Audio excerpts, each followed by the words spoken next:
Hello friends, welcome to Shriram IAS. आज इस one PYQ a day series में हम क्वेश्चन डिस्कस करने वाले हैं इथिक्स का। दोस्तों, आप जानते हो कि इस सीरीज में हम रोज एक पीवाईक्यू डिस्कस करते हैं, तो आज हम क्वेश्चन जो डिस्कस करने वाले हैं वो पूछा गया था 2024 की मेंस में। और दोस्तों, ये क्वेश्चन जो है बहुत इंटरेस्टिंग है, बहुत इंपॉर्टेंट है और ये फाउंडेशनल वैल्यूज जो है सिविल सर्विसेज की, उन पर ही बेस्ड ये क्वेश्चन है। दोस्तों, इथिक्स में जब हम आंसर लिखते हैं तो हमारे पास बहुत सारे पॉइंट्स होते हैं, बहुत सारे ऑप्शंस होती है, बहुत सारी वैल्यूज होती है और बहुत सारे एग्जाम्पल्स होते हैं। पर वर्ड लिमिट को कंसीडर करते हुए और क्वेश्चन की डिमांड को कंसीडर करते हुए हमें कुछ ही सिलेक्टिव वैल्यूज और कुछ ही सिलेक्टिव एग्जाम्पल्स लिखने होते हैं। सारे के सारे एग्जाम्पल और वैल्यूज और जो आपके डिफरेंट पर्सपेक्टिव है वो हम नहीं लिख सकते। तो दोस्तों, यहाँ पर जो हम लोग आंसर डिस्कस करते हैं, ज़रूरी नहीं कि वही पॉइंट जो है वो आपके आंसर में हो। इनके अलावा भी बाकी आपके जो भी पॉइंट्स होंगे, वैल्यूज होंगे, एग्जाम्पल्स होंगे, आप उन्हें भी आंसर्स में पुटअप कर सकते हो। बस वो क्वेश्चन की रिक्वायरमेंट के हिसाब से, उसकी डिमांड के हिसाब से अलाइंड होने चाहिए। तो दोस्तों, यहाँ पे जो भी डिस्कस होता है वो हम लोग उसको बेंचमार्क नहीं कह सकते हैं। हाँ, उस एग्जाम्पल्स को हम लोग डिबेट कर सकते हैं, पर यहाँ पर आपके ओपिनियन और एग्जाम्पल्स भी आप लिख सकते हो। दोस्तों, आपके पास बहुत सारी वैल्यूज़ होती है। मान लीजिए 1520 जो वैल्यूज़ है वो होती है, उनके एग्जाम्पल्स होते हैं, पर जो आंसर की जो वर्ड लिमिट है उसे कंसिडर करते हुए हमें हार्डली 4-5 ही पॉइंट्स लिखने होते हैं, 4-5 वैल्यूज़ ही लिखनी होती है, उतने ही एग्जाम्पल्स लिखने होते हैं। तो यहाँ पर ये ज़रूरी हो जाता है कि जो मोस्ट इंपॉर्टेंट एग्जाम्पल्स हैं, जो मोस्ट अप्रोप्रिएट एग्जाम्पल्स है, as per the demand of the question, वही आंसर में लिखे होने चाहिए। तो दोस्तों, चलिए इस सेशन की शुरुआत करते हैं। हमेशा की तरह याद रखना, पहले क्वेश्चन को पढ़ना है, क्वेश्चन की डिमांड को समझना है, उसके सब क्वेश्चंस को समझना है और उसके बाद हमें हमारा आंसर एक वेल प्रॉपर स्ट्रक्चराइज फॉर्मेट में, प्रोपोर्शनेट फॉर्मेट में लिखना होता है। तो दोस्तों, आपकी जो मेंस की जो स्ट्रैटेजी है उसे अगर आप क्रॉस वेरीफाई कराना चाहते हो, उसे स्ट्रीमलाइन कराना चाहते हो, तो दोस्तों आपको इस QR कोड को स्कैन करना है और नीचे डिस्क्रिप्शन में दी हुई लिंक पर अपनी इंफॉर्मेशन को फिलअप करके हमारे एक्सपर्ट मेंटोर्स के साथ एक 1-on-1 फ्री सेशन जो है वो आप अरेंज कर सकते हो। इस सेशन में आप अपने सारे डाउट्स, कन्फ्यूजन दूर करके अपनी स्ट्रैटेजी को स्ट्रीमलाइन कर सकते हो। तो चलिए दोस्तों, आज के इस क्वेश्चन को पढ़ते हैं। ये क्वेश्चन हमें पूछा गया था दोस्तों 2024 की मेंस में। ओके, ये क्वेश्चन नंबर 2 या 3 है। अब देखिए, जैसे क्वेश्चन को पढ़ते हैं। क्वेश्चन है, इथिक्स इनकम्पासेस सेवरल की dimensions that are crucial in guiding individuals and organization towards morally responsible behavior. Okay, ये स्टेटमेंट है, इसमें कोई क्वेश्चन नहीं है। Then explain the key dimensions of the ethics that influence human actions. ये पहला सब क्वेश्चन है। Second, discuss how these dimensions shape ethical decision making in professional context. अब दोस्तों, ये जो क्वेश्चन है ये प्रोफेशनल कॉन्टेक्स्ट में क्वेश्चन है। यहाँ पे कहीं पे भी सिविल सर्विस या सिविल सर्वेंट की मेंशन नहीं है। यानी ये क्वेश्चन जो है हम लोग ये जेनरिक लिख सकते हैं, ये किसी भी इंडिविजुअल के लिए हो सकता है, किसी भी प्रोफेशनल के लिए हो सकता है, चाहे फिर वो प्राइवेट ऑर्गेनाइजेशन में काम करता हो, गवर्नमेंट ऑर्गेनाइजेशन में काम करता हो या किसी मल्टीनेशनल ऑर्गेनाइजेशंस में काम करता हो। तो ये क्वेश्चन का कॉन्टेक्स्ट जो है वो लिमिटेड नहीं है पब्लिक सर्विस के लिए। यानी यहाँ पर हम लोग पब्लिक सर्विसेज के अलावा, पब्लिक सर्विस के भी एग्जाम्पल लिख सकते हैं, पर पब्लिक सर्विस के अलावा बाकी प्रोफेशन के भी जो प्रोफेशनल्स हैं उनके जो भी डिलेमाज होते हैं और उनके जो भी एक्सपीरियंसेस है, एग्जाम्पल्स है, वो भी लिख सकते हैं। यहाँ पर ये पॉइंट समझना है कि इथिक्स का पेपर है, मतलब ओनली सिविल सर्विसेज से रिलेटेड ही एग्जाम्पल लिखने की ज़रूरत नहीं है। क्वेश्चन का कॉन्टेक्स्ट जो है वो जेनरिक है, वहाँ पे सिविल सर्विस का कॉन्टेक्स्ट मेंशन नहीं है। अब जब इस क्वेश्चन को हम लोग ब्रेक करते हैं तो उसको 3 पार्ट में ब्रेक हो जाएगा। तो दोस्तों, ये पहला जो है ये स्टेटमेंट दिया हुआ है। ओके, यहाँ पे क्वेश्चन नहीं पूछा है। स्टेटमेंट क्या करता है? स्टेटमेंट हमारे क्वेश्चन का कॉन्टेक्स्ट सेट कर देता है कि हमें इसी कॉन्टेक्स्ट के अंदर सोचना है और इसी कॉन्टेक्स्ट के अंदर हमें ये जो डिमांड जो है, ये जो सब क्वेश्चंस है उन्हें आंसर करना है। दोस्तों, यहाँ पे क्वेश्चन है, इथिक्स इनकम्पासेस सेवरल की डायमेंशंस। अब ये हम लोग इथिक्स की प्रिपरेशन में पढ़ते हैं कि इथिक्स के डायमेंशंस कौन से हैं, की डायमेंशंस के बारे में लिखते हैं। That are crucial in guiding individual and organisation.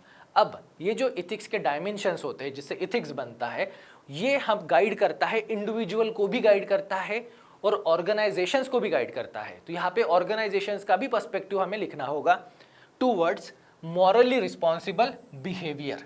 तो दोस्तों, ऑर्गेनाइजेशन, क्या कोई इंडस्ट्री, क्या कोई बिजनेस ऑर्गेनाइजेशन, वो भी इथिक्स को यूज करके अब उसका जो बिहेवियर है, उसकी जो एक्शन है, उसे मॉरली अप्रोप्रिएट कर सकती है? डेफिनेटली, हमें वो भी एग्जाम्पल्स यहाँ पे लिखने होंगे।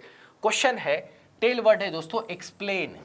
The key dimensions of ethics that influence human action. अब यहाँ पर टर्म देखो कौन सी पूछी है, यहाँ पे टर्म पूछी है ह्यूमन एक्शन। तो हमें यहाँ पे इथिक्स के की डायमेंशंस लिखने हैं। ओके, सारे के सारे डायमेंशंस नहीं, बल्कि जो मोस्ट इंपॉर्टेंट डायमेंशंस है वो हमें लिखने हैं, क्योंकि इसकी वर्ड लिमिट जो है वो है 150 वर्ड्स में हमें इसका आंसर लिखना है। तो मोस्ट अप्रोप्रिएट की डायमेंशंस हमें यहाँ पर लिखने हैं। 10 मार्क का एक क्वेश्चन है और यहाँ पे कॉन्टेक्स्ट है ह्यूमन एक्शन। यहाँ पर इंडिविजुअल और ऑर्गेनाइजेशन लिखा है, पर क्वेश्चन हमें पूछा है ह्यूमन एक्शंस के बारे में, तो हम लोग इसको जेनरिक लिख सकते हैं, as a individual, as a human perspective लिख सकते हैं। सेकंड, टेल वर्ड है डिस्कस। यहाँ पे एक्सप्लेन था, यहाँ पर हमें डिस्कस करना है how this dimensions shape ethical decision making in the professional context. Okay, अब यहाँ पर ये जो डायमेंशंस है ये कैसे हेल्प करेंगे डिसीजन मेकिंग में इन प्रोफेशनल कॉन्टेक्स्ट। ओके, यहाँ कहीं पे भी सिविल सर्विस से रिलेटेड ये क्वेश्चन नहीं है, ये जेनरिक है। यहाँ पर इंडिविजुअल और ऑर्गेनाइजेशन की बात हुई है, पर ये स्टेटमेंट है, ये स्टेटमेंट ने कॉन्टेक्स्ट सेट किया है। क्वेश्चन जो आपको पूछा गया है वो पूछा गया है ह्यूमन एक्शंस। ओके, और सेकंड जो डिस्कस जो करना है वो डिस्कशन हमें करना है प्रोफेशनल कॉन्टेक्स्ट में, और वर्ड लिमिट जो है 150, 10 मार्क। अब दोस्तों इस पर आप पूरा ऐसे लिख सकते हो, इसलिए मैंने आपको बोला था कि हमारे पास बहुत सारे एग्जाम्पल्स होते हैं, बहुत सारे पॉइंट्स होते हैं, बहुत सारे की डायमेंशंस होते हैं, पर हमें आंसर की रिक्वायरमेंट के हिसाब से कुछ सिलेक्टिव ही डायमेंशंस जो है वो सिलेक्ट करने होंगे, उसी के हिसाब से हमारा आंसर जो है वो हमें अप्रोप्रिएट बनाना होगा। तो चलिए इस आंसर की शुरुआत करते हैं। तो दोस्तों इसके आंसर की शुरुआत में सबसे पहला पॉइंट क्या आएगा? सबसे पहला पॉइंट आएगा भाई इंट्रोडक्शन में क्या लिखना है। तो यहाँ पे इंट्रोडक्शन हम लोग स्टार्ट कर सकते हैं इथिक्स को डिफाइन करके। ओके, इंट्रोडक्शन में हमें यहाँ पर इथिक्स को डिफाइन करना होगा। अब इथिक्स क्या है? तो दोस्तों इथिक्स एक मॉरल प्रिंसिपल्स है, वैल्यूज है, ओके, जो गाइड करती है इंडिविजुअल को, ह्यूमंस को डिटरमाइन करने में कि कौन सी एक्शन राइट है, कौन सी एक्शन रॉन्ग है, कौन सी एक्शन गुड है, कौन सी एक्शन बैड है, कौन सा पाप है, कौन सा पुण्य है। तो इथिक्स बेसिकली एक सेट ऑफ प्रिंसिपल्स होता है, मॉरल वैल्यूज का एक सेट ऑफ प्रिंसिपल होता है मॉरल वैल्यूज का, जिसमें वैल्यूज भी होती है, सोशल नॉर्म्स भी होते हैं। ये सब एक इंडिविजुअल को हेल्प करते हैं एक राइट डिसीजन में, ताकि वो डिफरेंशिएट कर सके राइट और रॉन्ग में। अब ये जो इथिक्स है ये हमें हेल्प करता है किसमें, कि हमने क्या करना चाहिए। ओके, हमारी एक्शन से क्या बेनिफिट होगा, क्या लॉस होगा, हमारी एक्शन के वजह से कौन सफ़र करेगा, किसको फ़ायदा होगा, क्या हमारी एक्शन सोसाइटी के वेलफेयर के लिए है, या हमारी एक्शन सोशल हार्मोनी क्रिएट करेगी, या हमारी एक्शन सोशल डिवीजन क्रिएट करेगी। तो ये जो सारे पर्सपेक्टिव्स होते हैं, ये इनसे डील करने में हमें इथिक्स गाइड करता है। ये हम लोग सिंपली इथिक्स का इंट्रोडक्शन लिख सकते हैं कि एक मॉरल प्रिंसिपल की ब्रांच है जिसमें बहुत सारी वैल्यूज होती है, जो एक इंडिविजुअल को गाइड करते हैं कि how to be a good person, how to be a good human. अब ये तो इंट्रोडक्शन में हो जाएगा कि इथिक्स को आप डिफाइन करोगे। फिर हम आएंगे क्वेश्चन पर। क्वेश्चन है एक्सप्लेन करना है की dimensions of ethics that influence human action. Okay, इस पर फोकस रखना है कि ह्यूमन एक्शंस में। अब इथिक्स के डायमेंशंस जो है, जो आपने पढ़े बहुत सारे हैं, जैसे कि पहला जो आता है पर्सनल डायमेंशन, जिसे हम लोग इंडिविजुअल इथिक्स भी कहते हैं। अब ये जो डायमेंशन जो होता है, इस डायमेंशन में डिपेंड करता है कि उस पर्सन का कैरेक्टर कैसा है, उस पर्सन की वैल्यूज़ कैसी है, उस पर्सन का जो मॉरल कंपास है, उसका खुद का जो इथिकल कोड है वो कैसा है, और इंडिविजुअल की जो इथिकल वैल्यूज़ होती है, इंडिविजुअल इथिक्स जो होते हैं, इसे शेप करने में फैमिली मेजर रोल प्ले करती है, रिलीजन रोल प्ले करता है, एजुकेशन रोल प्ले करती है, कल्चर रोल प्ले करता है। उसके हिसाब से इंडिविजुअल अपना एक इंडिविजुअल इथिक्स बनाते हैं। तो जो डायमेंशंस है, जो की डायमेंशंस है, और यहाँ पे ह्यूमन वैल्यूज़ के हिसाब से लिखा था, तो एक ह्यूमन जो है वो रिलीजन हो, कल्चर हो, सोसाइटी हो, एजुकेशन हो, ओके, इन सब से इन्फ्लुएंस होकर वो अपना खुद का एक मॉडल कोड बनाता है इथिक्स का। तो ये पहला वैल्यू। दूसरा है दोस्तों सोशल डायमेंशन। सोशल डायमेंशन, हम लोग सोशल एनिमल है, हम लोग सोसाइटी में रहते हैं, तो हमारी एक्शन का इम्पैक्ट जो होता है वो सोसाइटी पर होता है। तो यहाँ पे सोशल डायमेंशन हमें बताता है कि भाई हमने सोशल वेलफेयर के लिए कैसे सोचना चाहिए, सोशल वेलफेयर के लिए क्या करना चाहिए, कलेक्टिव थिंकिंग क्या होनी चाहिए। इसमें ये हमें गाइड करता है कि भाई कौन सा बिहेवियर सोशली अप्रोप्रिएट होगा, कौन से एक्शन से सोसाइटी का बेनिफिट होगा, कौन से एक्शन से सोशल जस्टिस प्रमोट होगा, कौन से एक्शन से इक्वालिटी प्रमोट होगी, इंक्लूसिवनेस प्रमोट होगी। ये सारे जो कॉन्टेक्स्ट आते हैं वो आते हैं सोशल डायमेंशन में। फिर आता है लीगल डायमेंशन। दोस्तों इथिक्स और लीगल ये थोड़े सेपरेट ब्रांच हो जाते हैं, थोड़े कॉन्ट्रास्टिंग हो जाते हैं, पर जनरली इथिक्स जो है वो लीगली प्रोसीजर से, लॉ से, रूल से अलाइंड ही होता है। तो यहाँ पर ये जो डायमेंशन है ये हमें बताता है कि लॉस को फॉलो करना, रूल्स और रेगुलेशन को फॉलो करना, इस्टेब्लिश जो प्रोसीजर है उसे फॉलो करना, ये भी इथिक्स का पार्ट बन जाता है। फिर आता है दोस्तों प्रोफेशनल डायमेंशन।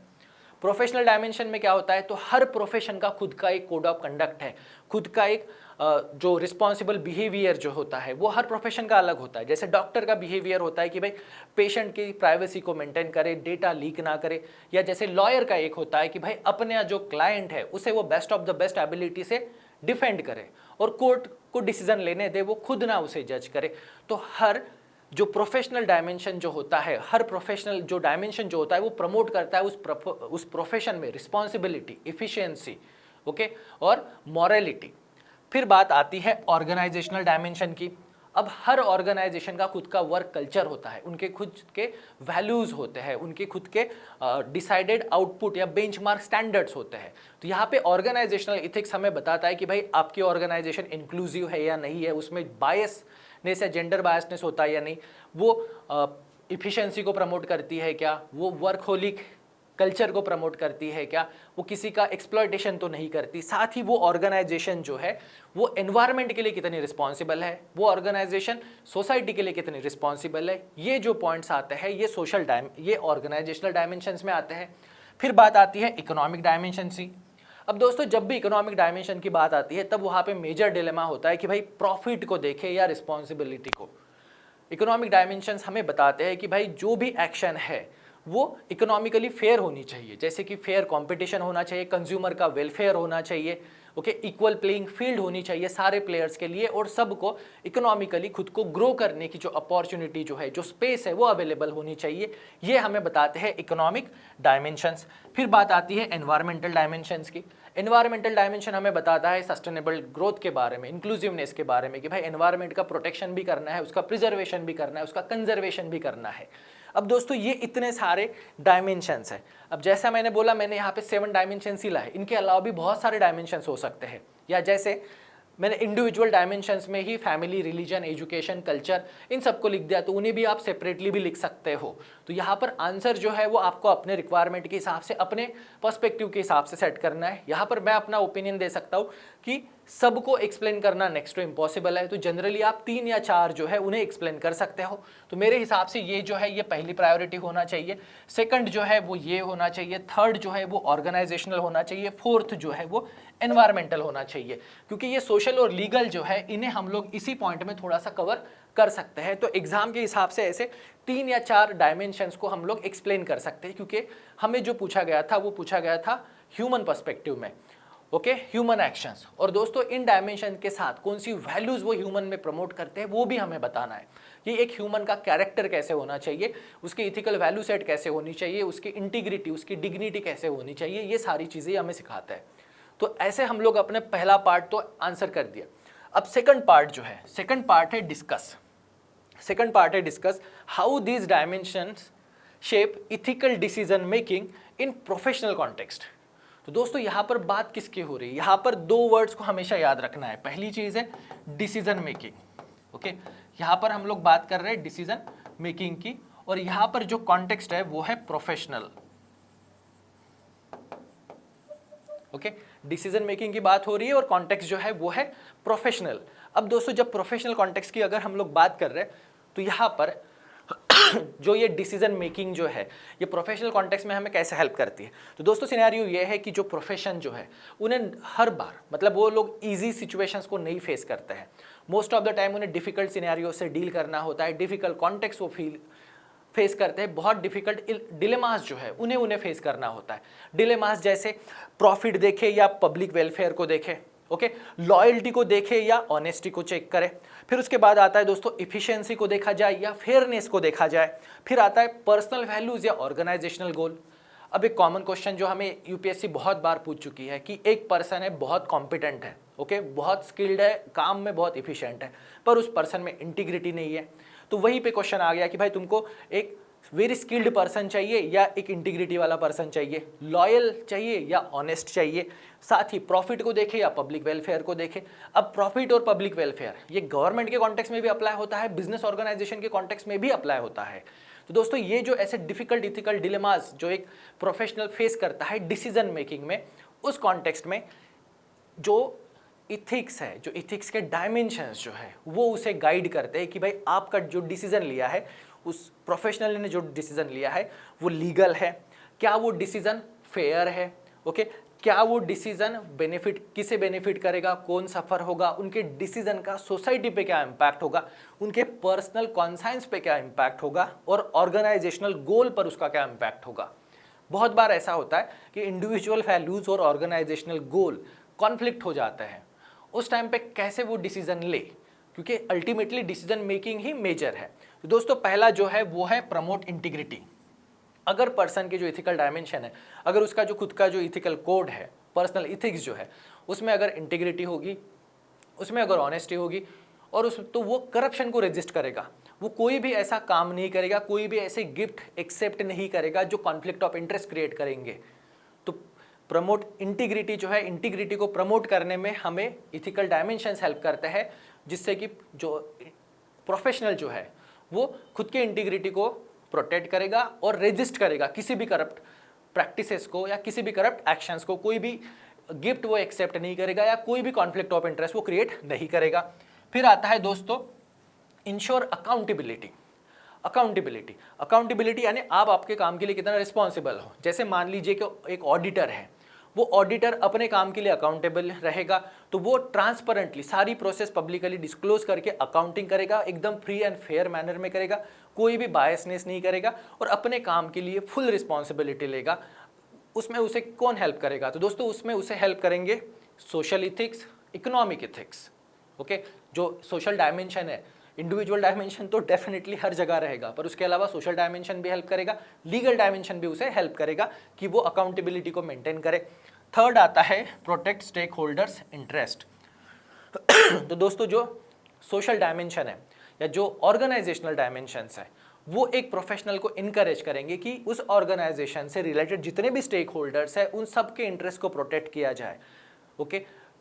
यहाँ पर जो बात आती है, जैसे कि मान लीजिए कि जो पब्लिक पॉलिसी मेकर्स होते हैं वो कोई भी पॉलिसी डिसीजन लेने से पहले पब्लिक से ओपिनियन लेते हैं कि भाई इस पर डिस्कशन हो कि पब्लिक की क्या डिमांड है, क्योंकि उनके पॉलिसी का इम्पैक्ट जो है वो स्टेक होल्डर्स पे होना है। तो स्टेक होल्डर्स के इनपुट भी चाहिए कि भाई इससे आपको ये बेनिफिट होगा, उससे आपको ये लॉस होगा, और उनके इनपुट लेने के बाद ही वो अपनी पॉलिसी को फ्रेम करते हैं, तो जिससे कि वो जितने भी स्टेक होल्डर्स हैं उन सबके इंटरेस्ट को प्रोटेक्ट कर सके। तो यहाँ पे ऑर्गेनाइजेशनल डायमेंशन भी हेल्प करता है, सोशल डायमेंशन भी यहाँ पर हेल्प करता है। थर्ड आता है इंप्रूव ट्रस्ट एंड क्रेडिबिलिटी। अब दोस्तों किसी भी इंस्टीट्यूशन में पब्लिक का जो ट्रस्ट है, जो क्रेडिबिलिटी है, किसी भी प्राइवेट बिजनेस ऑर्गेनाइजेशन की जो ब्रांड वैल्यू जो है वो किस पर डिपेंड होती है? तो वो भी डिपेंड होती है दोस्तों सोशल डायमेंशंस पे, इथिकल डायमेंशंस पे और इकोनॉमिक डायमेंशंस पे, जहाँ पे वो ऑर्गेनाइजेशन जो है वो अपनी जो प्रोफेशनल ड्यूटीज़ है उसमें क्वालिटी मेंटेन करती है, इफिशियंसी मेंटेन करती है और साथ ही अपनी एक्शन की रिस्पॉन्सिबिलिटी भी लेती है। फिर दूसरा आता है support sustainable development. Sustainable development दोस्तों यहाँ पर जो एनवायरमेंटल डायमेंशन है, जो इकोनॉमिक डायमेंशन है, वो लॉन्ग टर्म थिंकिंग को प्रमोट करता है कि भाई लॉन्ग टर्म के हिसाब से सोचो ताकि एनवायरमेंट भी प्रोटेक्ट हो, इकोनॉमी भी ग्रो कर सके। तो यहाँ पर ये भी एक जो प्रोफेशनल है उसे इन इथिकल डिलेमास से डील करने में हेल्प करता है। फिर बात आती है रिजॉल्व इथिकल डिलेमास। अब दोस्तों बहुत सारे इथिकल डिलेमास आते हैं जो हम सारे के सारे यहाँ पे कवर नहीं कर पाते, पर एक इथिकल डिलेमास आते हैं। कॉन्फ्लिक्ट ऑफ इंटरेस्ट भी आता है, पर्सनल फैमिलीज भी होती है, रिलीजन भी कॉन्फ्लिक्ट में आता है उनके गवर्नमेंट एक्शन के साथ, पर्सनल वैल्यूज और ऑर्गेनाइजेशनल वैल्यूज भी कॉन्फ्लिक्ट में आती है, लॉयल्टी वर्सेस ऑनेस्टी भी कॉन्फ्लिक्ट होता है। तो इन सारे कॉन्फ्लिक्ट में जब आदमी फंस जाता है, जब एक प्रोफेशनल फंस हो जाता है, तो कौन सा डिसीजन ले? क्योंकि डिसीजन कैसा होना चाहिए? डिसीजन राइट होना चाहिए, डिसीजन पब्लिक वेलफेयर के लिए होना चाहिए, कॉमन गुड के लिए होना चाहिए। एक पर्सन को एक गुड प्रोफेशनल बनने के लिए जो भी डिसीजन लेने होते हैं उनमें ये इथिकल डायमेंशंस ही उन्हें हेल्प करते हैं। तो जब भी एक प्रोफेशनल किसी भी इथिकल डिलेमा में फंसता है तो ये डिफरेंट डायमेंशंस को वो यूज़ करता है, इनकी डायमेंशन को, और उन डायमेंशंस को यूज़ करके वो डिसीजन लेता है। और वो जो डिसीजन जो लेता है वो डिसीजन इंटीग्रिटी को प्रमोट करेगा, अकाउंटेबिलिटी को प्रमोट करेगा, सारे स्टेक होल्डर्स के इंटरेस्ट को प्रमोट करेगा, गवर्नमेंट ऑर्गेनाइजेशन या बिजनेस ऑर्गेनाइजेशन में ट्रस्ट और उसकी क्रेडिबिलिटी इंक्रीज करेगा, सस्टेनेबल डेवलपमेंट को प्रमोट करेगा और इथिकल डिलेमास भी सॉल्व करेगा।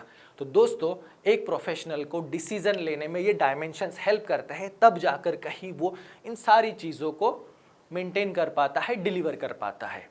तो ये हो गया दोस्तों हमारे सेकंड क्वेश्चन का आंसर। हमारा सेकंड क्वेश्चन था discuss how this dimension shape ethical decision making in professional context. तो ये सारे डायमेंशंस भी हमने देखे।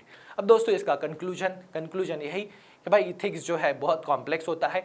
सिविल सर्वेंट को या किसी भी प्रोफेशनल को बहुत सारे इथिकल डिलेमास से डील करना होता है और इथिकल डिलेमास में वो डिसीजन को डिले नहीं कर सकता या डिसीजन को अवॉइड नहीं कर सकता, उन्हें डिसीजन लेना ही होता है। और जब भी डिसीजन लेना होता है तो वो डिसीजन राइट है या नहीं, लीगल है या नहीं, फेयर है या नहीं, बेनिफिशियल है या हार्मफुल है, ये डिटरमाइन करने के लिए जो की डायमेंशंस है इथिक्स के वो उसे हेल्प करते हैं। और इस तरह से एक प्रोफेशनल जो है एक गुड ह्यूमन बीइंग और गुड प्रोफेशनल बन सकता है। इस तरह से हम हमारे आंसर को कंक्लूड कर सकते हैं। तो दोस्तों ये जो जितने भी पर्सपेक्टिव और जितने भी एंगल मैंने डिस्कस किए, इनके अलावा भी बहुत सारे पर्सपेक्टिव हो सकते हैं, ओपिनियन हो सकते हैं, आप बहुत सारे एग्जाम्पल्स भी लिख सकते हो। जस्ट मेक श्योर कि वो एग्जाम्पल जो है वो उस क्वेश्चन से अलाइंड हो, क्वेश्चन की रिक्वायरमेंट को फुलफिल करते हो। और साथ ही इस बात का भी ध्यान रखना है कि हमारी जो वर्ड लिमिट है वो 150 ही है। तो within a word limit ही हमें आंसर लिखना है, क्योंकि इथिक्स का पेपर वैसे भी बहुत लेंथी होता है, उसमें टाइम मैनेजमेंट बहुत सीरियस इशू होता है। तो यहाँ पर with in a word limit सारे पॉइंट्स को कवर करके आंसर लिखना ज़रूरी है। तो यहाँ पर एक्सेसिव पॉइंट लिखना अवॉइड करना है। आपको 3 या 4 ही पॉइंट सेलेक्ट करके जो मोस्ट की जिसे बोल सकते हैं कि most important point, most appropriate as per the demand of question, उनको ही लिखना है। सो दोस्तों थैंक यू वेरी मच। अगले सेशन में और ऐसे एक PYQ के साथ मिलेंगे। Till then best of luck.